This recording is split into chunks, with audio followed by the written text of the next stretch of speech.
20वीं सदी की शुरुआत एक ऐसा दौर जब भारत की आज़ादी की आवाज़ दिन ब दिन बुलंद होती जा रही थी। और इसी बढ़ते दबाव के बीच ब्रिटिश हुकूमत दो बहुत बड़े कानून लेकर आई, 1919 और 1935 के भारत सरकार अधिनियम। देखिए, ये सिर्फ कानून नहीं थे, ये हमारे आज के संविधान की नींव के वो पत्थर थे जिसने आने वाले भारत की पूरी शक्ल तय कर दी। तो चलिए आज इसी सफर को समझते हैं और देखते हैं कि इन दो अधिनियमों ने भारत के भविष्य को कैसे गढ़ा। तो आज हम कहां से शुरू करेंगे? सबसे पहले जानेंगे कि इन सुधारों की जरूरत ही क्यों पड़ी। फिर 1919 और 1935 के एक्ट्स को बारीकी से देखेंगे और आखिर में समझेंगे कि आज के भारत पर इनका क्या असर है। कहानी शुरू होती है फर्स्ट वर्ल्ड वॉर के बाद। भारत में एक नई चेतना जाग रही थी। भारतीयों ने युद्ध में अंग्रेजों का भरपूर साथ दिया था और अब बदले में वो चाहते थे स्वशासन, मतलब सेल्फ गवर्नेंस। पूरे देश में आंदोलन की आग फैल रही थी। ब्रिटिश सरकार ये बात अच्छी तरह समझ गई थी कि अब भारतीयों को कुछ तो राजनीतिक हक देने ही पड़ेंगे। और यहीं से शुरू हुआ संवैधानिक सुधारों का ये लंबा और पेचीदा दौर। और ये देखिए, ये बहुत बड़ी बात थी। 1919 के एक्ट में पहली बार ब्रिटिश सरकार ने कागज पर यह माना कि उनका इरादा भारत में एक जिम्मेदार सरकार बनाने का है। हाँ, ये वादा थोड़ा गोलमोल जरूर था, लेकिन इसने आने वाली राजनीति की दिशा तो तय कर ही दी थी। तो इसी वादे को जमीन पर उतारने के लिए आया 1919 का भारत सरकार अधिनियम। इसे मॉन्टेग्यू चेम्सफोर्ड सुधार भी कहते हैं। ये एक कोशिश थी भारतीयों को शासन का थोड़ा बहुत हिस्सा देने की, लेकिन असल चाबी, जो असली पावर थी, वो अभी भी अंग्रेजों ने अपनी जेब में ही रखी थी। अच्छा, इस एक्ट में कुछ बड़े बदलाव हुए। जैसे केंद्र में 2 सदनों वाली विधानमंडल बनी, ठीक वैसे ही जैसे आज हमारी संसद है। पहली बार बहुत ही लिमिटेड लेवल पर सही, पर डायरेक्ट इलेक्शन शुरू हुए। वोट देने का हक भी थोड़ा बढ़ाया गया। और हाँ, प्रांतों में एक बिल्कुल नई चीज लाई गई, द्वैध शासन। इसके बारे में हम अभी बात करेंगे। साथ ही एक लोक सेवा आयोग बनाने की बात भी इसी एक्ट में थी। तो आखिर ये द्वैध शासन या टायरार्की था क्या? आसान भाषा में समझिए, ये प्रांतों में पावर शेयरिंग का एक एक्सपेरिमेंट था। सरकार के कामकाज को 2 लिस्ट में बांट दिया गया, एक आरक्षित और दूसरी हस्तांतरित। और मजे की बात यह है कि यही बंटवारा इस सिस्टम की सबसे बड़ी खासियत भी बना और सबसे बड़ी खामी भी। अब देखिए, सत्ता का ये बंटवारा अपने आप में कितना दिलचस्प था।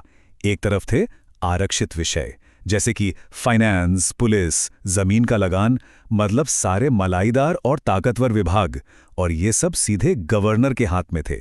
और दूसरी तरफ थे हस्तांतरित विषय, शिक्षा, स्वास्थ्य, खेतीबाड़ी, ये दे दिए गए भारतीय मंत्रियों को। नतीजा क्या हुआ? अरे भाई, नतीजा साफ था, अधिकार और पैसा अंग्रेजों के पास और सारी जिम्मेदारी भारतीय मंत्रियों के ऊपर। हाँ, और एक बात जो एग्जाम्स के लिए बहुत जरूरी है, इस कॉम्प्लिकेटेड द्वैध शासन सिस्टम का आइडिया देने वाले थे सर लियोनेल कर्टिस। ये नाम याद रखिएगा, अक्सर पूछ लिया जाता है। इस एक्ट ने वोट देने का दायरा बढ़ाया तो जरूर।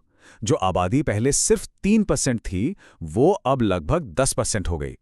लेकिन हर कोई वोट नहीं दे सकता था। ये हक सिर्फ उन्हीं को था जिनके पास अच्छी खासी संपत्ति या शिक्षा थी। मतलब भारत का आम आदमी, वो अभी भी इस पूरी प्रक्रिया से कोसों दूर था। और एक और बड़ा ही विवादास्पद कदम था सांप्रदायिक निर्वाचन प्रणाली को और फैलाना। जो सिस्टम 1909 में सिर्फ मुसलमानों के लिए था, अब उसे सिखों, यूरोपियन और एंग्लो इंडियंस के लिए भी लागू कर दिया गया। ये बांटो और राज करो की नीति का एक और उदाहरण था, जिसने भारतीय समाज को और भी ज्यादा बांट दिया। अब जाहिर है 1919 का ये एक्ट भारतीयों की उम्मीदों पर खरा नहीं उतरा। ये जो द्वैध शासन था, वो पूरी तरह से एक फेल एक्सपेरिमेंट साबित हुआ। असली पावर तो अभी भी अंग्रेजों के हाथ में ही थी। इस नाखुशी ने अगले 15 सालों तक लगातार विरोध प्रदर्शनों और ज्यादा सुधारों की मांग को हवा दी। तो अब अगले बड़े एक्ट तक का सफर भी काफी हंगामेदार रहा। 1928 में साइमन कमीशन आया, जिसका जबरदस्त विरोध हुआ। क्यों? क्योंकि उसमें एक भी भारतीय मेंबर नहीं था। इसके जवाब में नेहरू रिपोर्ट आई। फिर लंदन में 3 गोलमेज सम्मेलन हुए। इन सब घटनाओं ने मिलकर 1935 के एक्ट की जमीन तैयार की। और फिर आया 1935 का भारत सरकार अधिनियम। ये ब्रिटिश भारत के इतिहास का सबसे लंबा और सबसे डिटेल्ड कानून था। इतना ज्यादा डिटेल्ड कि इसे अक्सर भारतीय संविधान का ब्लूप्रिंट या खाका कहा जाता है। इसके साइज का अंदाजा आप इसी बात से लगा सकते हैं कि इसमें 321 धाराएं और 10 अनुसूचियां थीं। मतलब ये कितना बड़ा और कॉम्प्लेक्स रहा होगा, जिसने ब्रिटिश भारत के शासन की हर छोटी बड़ी चीज को कंट्रोल करने की कोशिश की। चलिए अब इस एक्ट की खास बातें जानते हैं। इसने एक ऑल इंडिया फेडरेशन बनाने का प्रस्ताव दिया, प्रांतों को ज्यादा आज़ादी दी और सबसे मजेदार बात, जो द्वैध शासन प्रांतों से खत्म किया था उसे अब सेंटर में लागू कर दिया। शक्तियों को 3 लिस्ट में बांटा गया और देश को रिजर्व बैंक और फेडरल कोर्ट जैसी बड़ी संस्थाएं मिली।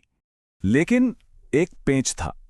इस एक्ट में जो एक अखिल भारतीय संघ बनाने की बात थी ना, वो कभी बन ही नहीं पाया।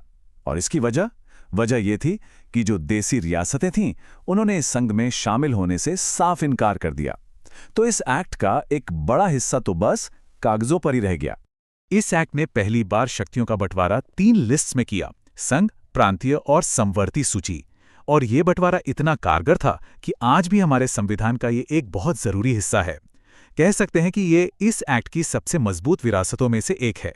और इसी एक्ट ने भारत की 2 सबसे बड़ी संस्थाओं की नींव रखी।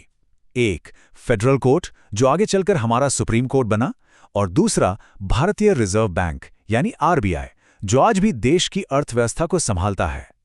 ये दोनों संस्थाएं आज भी भारत की शासन व्यवस्था की रीढ़ हैं। ओह, और एक और बड़ी भौगोलिक तब्दीली हुई। इसी एक्ट के तहत बर्मा को, जिसे आज हम म्यांमार के नाम से जानते हैं, प्रशासनिक तौर पर भारत से अलग कर दिया गया। इससे सदियों पुराना एक रिश्ता खत्म हो गया। तो अब सवाल यह है कि 1919 और 1935 के इन दोनों एक्ट्स में आखिर फर्क क्या था? चलिए इनकी तुलना करते हैं और देखते हैं कि संवैधानिक विकास की ये कहानी आगे कैसे बढ़ी।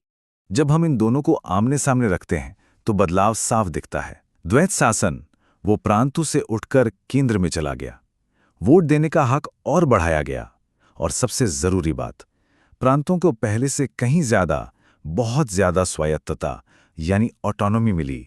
इस एक्ट की अहमियत को हम डॉक्टर B.R. अंबेडकर के इस एक वाक्य से समझ सकते हैं। हमारे संविधान के निर्माता ने खुद माना कि 1935 के एक्ट ने ही आजाद भारत के संविधान के लिए पूरा प्रशासनिक ढांचा मुहैया कराया। तो कुल मिलाकर ये एक सीढ़ी दर सीढ़ी चलने जैसा था। 1919 के एक्ट ने स्वशासन का दरवाजा बस थोड़ा सा खोला, जबकि 1935 के एक्ट ने एक पूरा ढांचा ही खड़ा कर दिया। हाँ, ये दोनों ही एक्ट परफेक्ट नहीं थे, लेकिन इन्होंने वो नींव जरूर बनाई जिस पर आजाद भारत का शानदार संविधान खड़ा हुआ।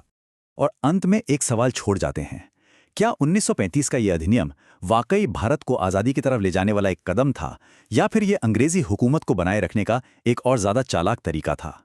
ये एक ऐसा सवाल है जिस पे आज भी इतिहासकार बहस करते हैं।